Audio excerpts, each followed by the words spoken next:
बिस्मिल्लाहिर्रहमानिर्रहीम exercise 3.3 question number 6 का first part हम कर रहे हैं। Find the vector b such that a cross b is equal to vector c and a dot b equals to vector c where a equals to i minus 2j plus 3k and c equals to i plus j minus k। तो यहाँ पे हमने vector B find करना है। ए cross B दिया है और ए dot B दिया है, वेक्टर ए भी दिया है और वेक्टर सी भी दिया है। लेकिन इसमें थोड़ा मसला है, वेक्टर ए और वेक्टर बी का डॉट प्रोडक्ट वेक्टर सी तो नहीं आ सकता क्योंकि ये स्केलर प्रोडक्ट है, कोई स्केलर नंबर ही आ जाएगा, तो वेक्टर सी के इक्वल नहीं आ सकता है। तो मैंने इसको चेक किया तो यहाँ ये सी नहीं है, बुक में यहाँ गलती से सी लिखा है, तो यहाँ असल वैल्यू 3 है, यानी ए और बी का डॉट प्रोडक्ट 3 के इक्वल है। तो अभी हम इसको सॉल्व करेंगे। तो हमने वेक्टर बी फाइंड करना है। हम लिखते हैं let vector b equals to x i plus y j plus z k. Okay, ये हमारा वेक्टर बी आया। तो हम गिवन कंडीशंस लिखेंगे। तो गिवन कंडीशंस हमारे पास क्या है? एक ये है कि वेक्टर ए और वेक्टर बी का डॉट प्रोडक्ट 3 के बराबर है। दूसरा कंडीशन ये है कि वेक्टर ए और बी का क्रॉस प्रोडक्ट वेक्टर सी के इक्वल है। ओके, नाउ हम फर्स्ट कंडीशन को लेते हैं। Vector A dot vector B, यानी वेक्टर ए और बी का डॉट प्रोडक्ट 3 के इक्वल है। हम इसको लेंगे तो इसमें हमें वैल्यूज पुट करना पड़ेगा। तो हम क्या करते हैं, ये जो ए डॉट बी है, ए की जगह में हम वेक्टर ए पुट करते हैं, यानी ए के वैल्यूज पुट करेंगे। ए के वैल्यूज हमारे पास क्या है, वेक्टर ए। तो ऊपर आप देख सकते हैं हमारे पास ए है आई माइनस 2j प्लस 3k। तो ए की जगह में हम लिखेंगे आई minus 2j plus 3k। Okay, ये हमारे पास वेक्टर ए है। अच्छा, डॉट वेक्टर बी, बी हमारे पास हमने लेट किया है, ये हमारे पास है x i plus y j plus z के इज इक्वल टू 3। ओके, अभी 1i है एक्स आई, तो आई और आई का डॉट प्रोडक्ट 1 होता है, तो इनके कोफिशिएंट्स को हम जस्ट मल्टीप्लाई करते हैं। 1i यानी यहाँ आई का कोफिशिएंट 1 है, यहाँ आई का कोफिशिएंट x है, तो ये होगा 1 इंटू एक्स। ठीक है, आई डॉट आई 1 होता है इसलिए हम उसको नहीं लिखते। फिर इस तरीके से प्लस जे का कोफिशिएंट यहाँ पे -2 है और यहाँ दूसरी तरफ y है। ओके, फिर इसके बाद हमारे पास प्लस k का कोफिशिएंट इधर 3 है और दूसरे उसमें हमारे पास z है इक्वल्स टू 3। तो ये x और 1 मल्टीप्लाई करते हैं तो ये x आता है, प्लस माइनस ये माइनस होगा, 2 और y हम मल्टीप्लाई करेंगे तो अब यहाँ पे x और 1 को मल्टीप्लाई करते हैं तो हमारे पास x आएगा, प्लस माइनस माइनस 2y आएगा। ओके, प्लस ये होगा 3z इक्वल्स टू 3। इसको हम इक्वेशन नंबर 1 कहेंगे। अभी हम ए क्रॉस बी इक्वल्स टू सी, इस कंडीशन को लेंगे। अभी इसको लेते हैं। अभी सेकंड कंडीशन हमारे पास है vector a cross vector b equals to vector c. अब ए और बी का क्रॉस प्रोडक्ट हमने लिखना है। तो सबसे पहले वेक्टर ए और बी आप देखें, तो वेक्टर ए आपके पास ये है, तो हम आपको पता है क्रॉस प्रोडक्ट को डिटर्मिनेंट की शक्ल में लिखते हैं आई जे के। ओके, तो एक एक कंपोनेंट्स लिखेंगे। 1i है तो यहाँ 1 लिखते हैं, -2j तो -2 लिखते हैं, +3k तो हम यहाँ पे +3 लिखते हैं। क्रॉस b, वेक्टर b का हमारे पास यहाँ xi है प्लस yj है प्लस zk है, तो हम z लिखते हैं a क्रॉस b। ओके, ये हमारे पास a क्रॉस b हो गया, इक्वल्स टू वेक्टर c। तो वेक्टर c हमारे पास ऊपर है i plus j minus k। Okay, अभी हम इसको सिंप्लीफाई करेंगे। तो इसको सिंप्लीफाई हम कैसे कर सकते हैं? तो ये हमारे पास होगा, फर्स्ट रो से हम एक्सपेंड करेंगे तो i इंटू ये रो भी डिलीट और कॉलम भी डिलीट, -2 3 -2 3 yz। ओके, फर्स्ट साथ प्लस तो सेकंड के साथ हम डिटर्मिनेंट के केस में माइनस लेते हैं। ओके, तो ये -j इंटू इसका कॉलम और रो डिलीट करो 1 3 xz, फिर प्लस हमारे पास k है, ये भी डिलीट करो ये भी डिलीट, तो 1 -2 xy। ओके, इक्वल्स टू ये वाला आप लिखें unit vector i plus unit vector j minus unit vector k। Okay, तो ये बनेगा i इंटू -2 और z मल्टीप्लाई करें, -2z माइनस ये बनेगा 3y minus unit vector j into z और 1 z होगा माइनस ये 3x plus k into y और 1 y minus minus plus minus, ये माइनस इसको प्लस करेगा, ये होगा 2x इक्वल्स टू दूसरा साइड हमारे पास है i plus j minus k। Okay, ये हमारे पास हो गया। तो अभी ये फर्दर सिंप्लीफाई तो नहीं होता है, लेकिन अभी हम इनको कंपेयर करेंगे। हम क्या करेंगे? कंपेयर, यानी कंपेयरिंग हम लिखते हैं। कंपेयर किस तरह करेंगे? i का कोफिशिएंट यहाँ पे -2z माइनस 3y है इक्वल्स टू, दूसरी तरफ i का कोफिशिएंट 1 है तो हम इसको इक्वल्स टू 1 करते हैं। ये हमारे पास इक्वेशन 1 ऊपर हमने बनाए हैं, ये बनेगा इक्वेशन 2। ओके, तो इस तरीके से j का कोफिशिएंट यहाँ पे क्या है? -z minus 3x। ओके, तो ये माइनस भी आपने लेना है, ठीक है। तो यहाँ j का कोफिशिएंट +1 है, ये आपका इक्वेशन नंबर 3 बन गए। ओके, तो बन गया। इसके बाद k का कोफिशिएंट यहाँ y प्लस 2x है,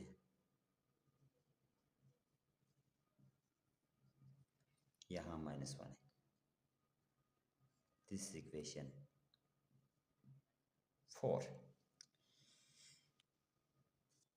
इस माइनस को आप अंदर मल्टीप्लाई करें, आपके लिए आसानी होगी।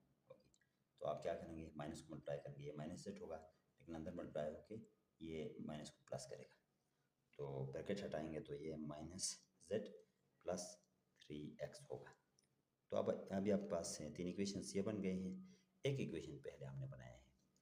तो बज़ाहिर ऐसा लगता है कि इन तीनों को हम सॉल्व कर सकते हैं क्योंकि यहाँ 3 इक्वेशन है और 3 वेरिएबल्स, लेकिन ऐसा नहीं है। इन तीनों को सॉल्व हम नहीं कर सकते हैं।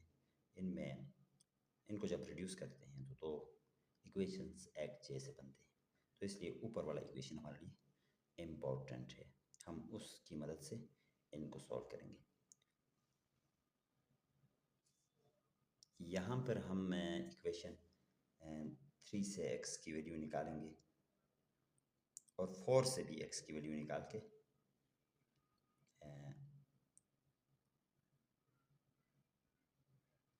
नहीं सॉरी, इक्वेशन 3 से हम यहाँ पर इक्वेशन 3 से हम z की वैल्यू निकालेंगे और इक्वेशन 4 से y की वैल्यू, और इनको इक्वेशन 1 में पुट करेंगे। इस तरह हमारे पास x की वैल्यू आ जाएगा। तो हम यहाँ सबसे पहले इक्वेशन 3 को लेते हैं। फ्रॉम इक्वेशन 3 हम यहाँ पे करेंगे, फ्रॉम इक्वेशन 3 हमारे पास क्या है, ये तो ये minus z plus 3x equals to 1 है, 3x 1 को इधर लाए माइनस 1 होगा, z माइनस में है उधर ले जाओ प्लस z होगा, और z को इस तरफ लिखे 3x माइनस 1, ये z की वैल्यू आ गया। इसको हमने इक्वेशन 1 में पुट करना है। अच्छा, अभी हम इक्वेशन 4 को लेते हैं, वहाँ से y की वैल्यू भी निकालेंगे। हम लिखेंगे from equation 4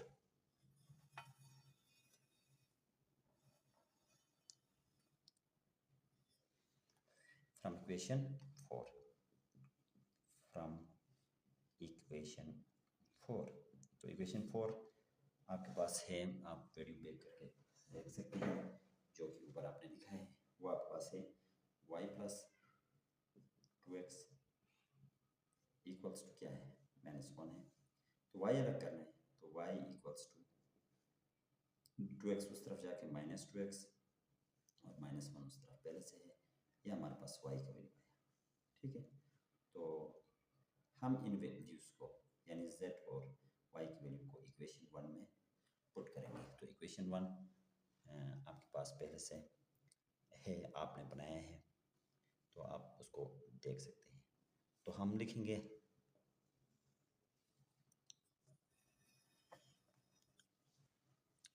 put z equals to z जो आपने लाया है 3x माइनस 1 और y आपने जो लाया है -2x माइनस 1 इन इक्वेशन 1। इनको कहाँ पुट करेंगे, इन इक्वेशन 1।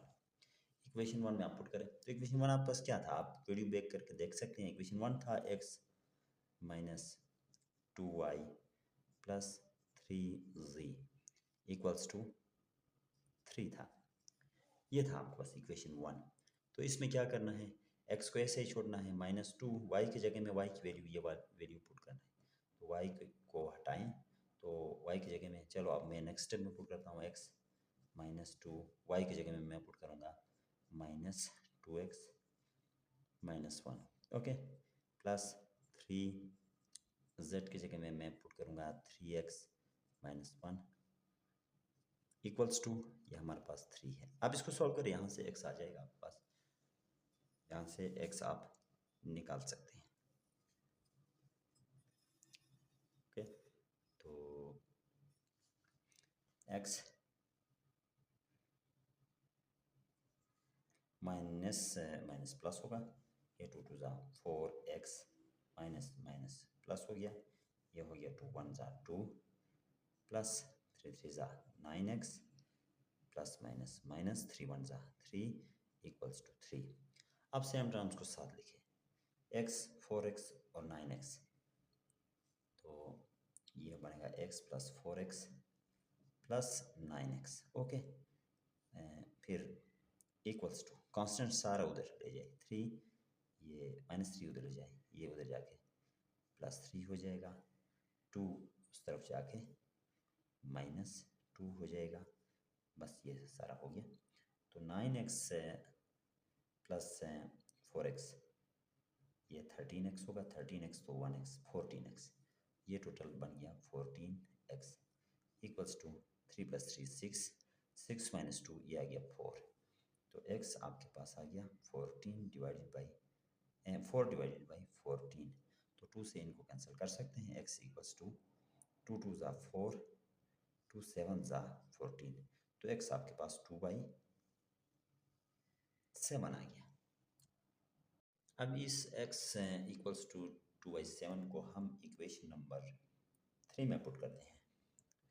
तो हम इसको पुट करेंगे in equation 3।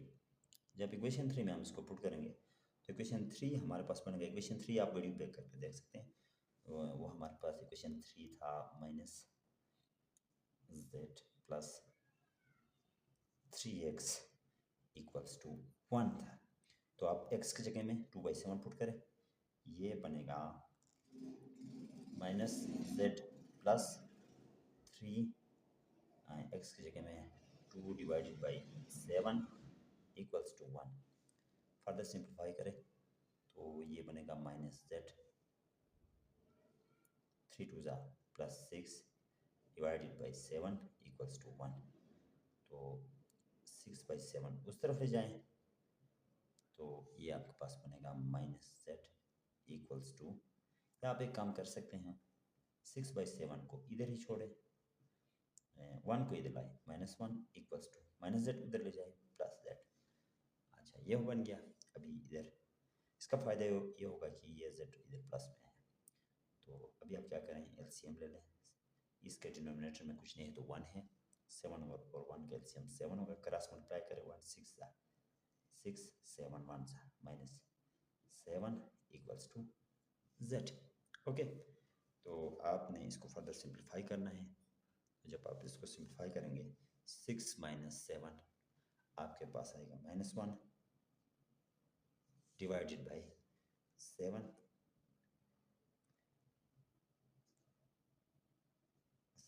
Equals to z। तो आप लिख सकते हैं और z इक्वल्स टू -1/7 -1/7। z भी आपके पास आ गया, x आपने निकाला था और z भी आपके पास। अभी हमने y फाइंड करना है, उसके लिए हम क्या करेंगे, put x equals to, x की वैल्यू हमने क्या लाया था 2 डिवाइडेड बाई 7। इसको पुट करेंगे इन इक्वेशन 4 में। इक्वेशन 4 आपके पास क्या था, आप वीडियो बैक करके देख सकते हैं। इक्वेशन 4 था 2x plus y equals to -1।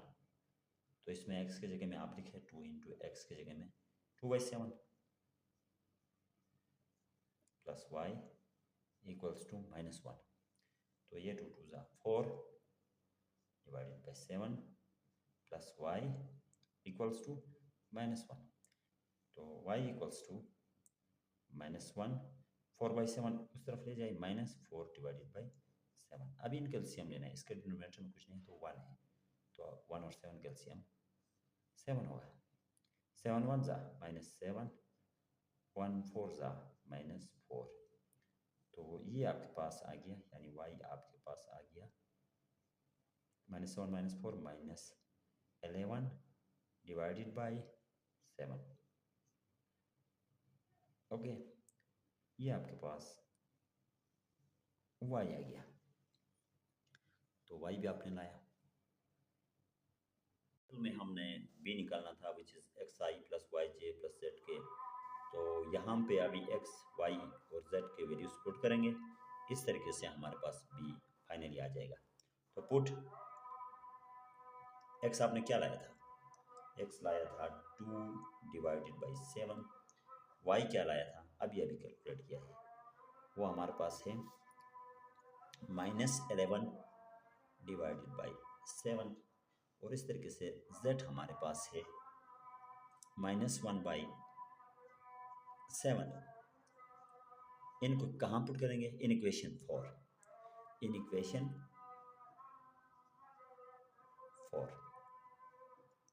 4 आप वीडियो बैक करके देख सकते हैं। इक्वेशन 4 आपके पास है 2x plus y equals to -1। तो इसमें पुट, तो x, y और z के इन वैल्यूज़ को इक्वेशन a में पुट करेंगे। हमने b निकालना है इसके लिए, तो इनको पुट करें इक्वेशन a में। तो ये बनेगा b equals to xi, x की जगह में 2 divided by 7 i plus y, y की जगह में -11 डिवाइडेड बाई 7 इंटू के जे है प्लस जेड के, तो जेड की जगह में आप लिखें -1/7 इंटू के। ओके, तो इसको फर्दर सिंप्लीफाई करें, vector b equals to 2/7 i plus minus -11/7 j plus minus -1/7 k. यही वेक्टर हमने फाइंड करना था, बस ये आ गया। विच इज द रिक्वायर्ड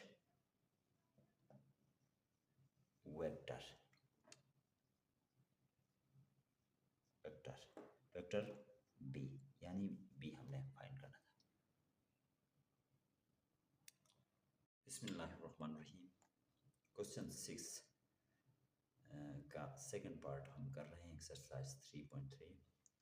तो ये हमारे पास है, if a cross b equals to c cross d and a cross c equals to b cross d, then show that a minus d is parallel to b minus c।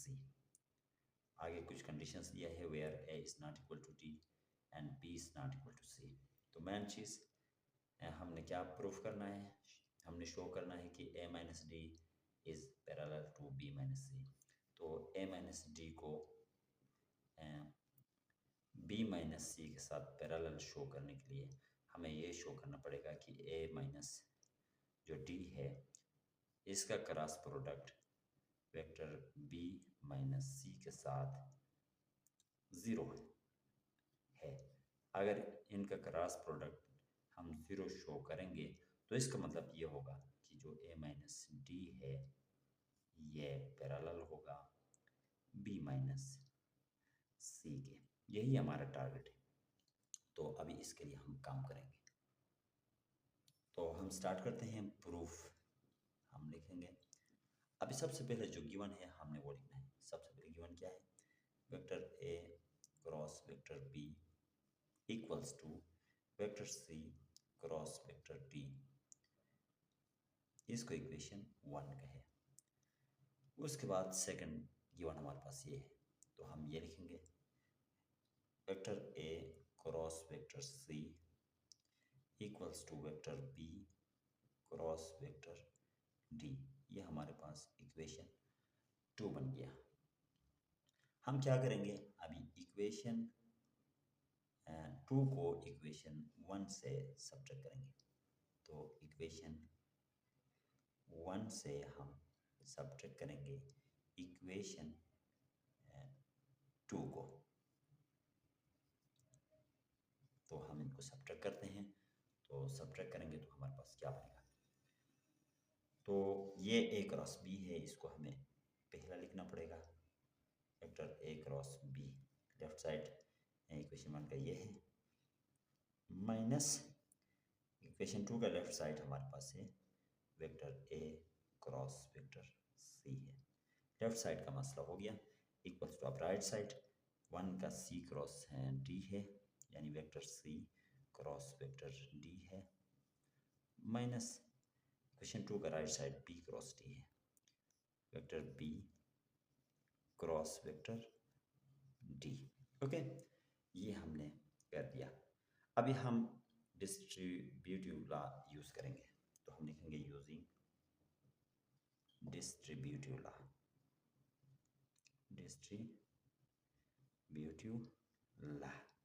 तो distributive law क्या कहता है, तो distributive law के हिसाब से यहाँ पे देखो a cross b minus a cross c, शुरू में a यहाँ भी मल्टीप्लाई हो रहा है, a यहाँ भी मल्टीप्लाई हो रहा है, तो हम इसको बाहर ले सकते हैं। हम इसको लिख सकते हैं वेक्टर a क्रॉस यहाँ पे b है माइनस c। डिस्ट्रीब्यूटिव लॉ के हिसाब से इस a को हम बाहर ले सकते हैं, इसको b माइनस c लिख सकते हैं, a cross b minus c equals to same इसी तरीके से राइट साइड से यहाँ d मल्टीप्लाई हो रहा है, तो हम d को बाहर ले सकते हैं। तो यहाँ हमारे पास बचेगा vector c minus vector b cross d, यानी हमने इस वेक्टर d को बाहर लिया।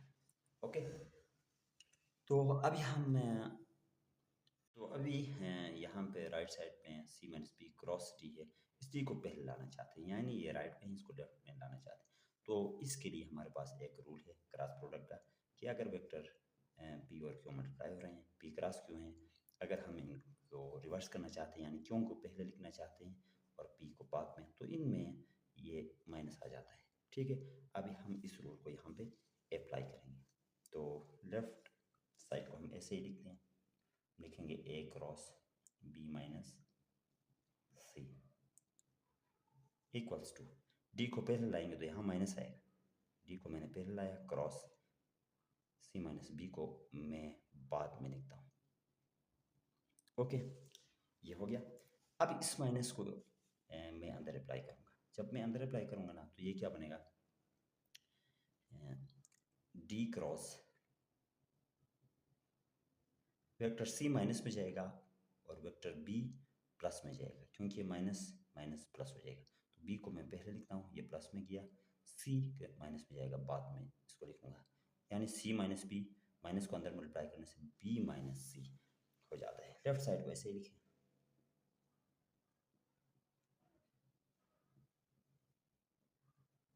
ओके, अभी हम राइट से D cross B minus C को भी इधर शिफ्ट करेंगे। हम लिखेंगे A cross vector B minus vector C minus D cross vector D cross vector B minus vector C. Okay, right side पे क्या बचेगा, जीरो इक्वल्स टू जीरो लिखा है। अभी आपने यहाँ पे क्या करना है, हम इसको लिख सकते हैं ए माइनस डी, ए माइनस डी, ये माइनस डी, इस तरह लिखा, क्रॉस बी माइनस सी दोनों में है, इसको बाहर लिखो डिस्ट्रीब्यूटिव लॉ को यूज करके, ये बनेगा b minus C equals to zero. यहाँ हमने ये शो किया कि ए माइनस डी और बी माइनस सी का क्रॉस प्रोडक्ट जीरो है, तो इसका मतलब ये है कि ये जो ए माइनस डी है ये पैरेलल है बी माइनस सी के, यही हमने प्रूफ करना था। ठीक है, तो हम यहाँ लिखेंगे हेंस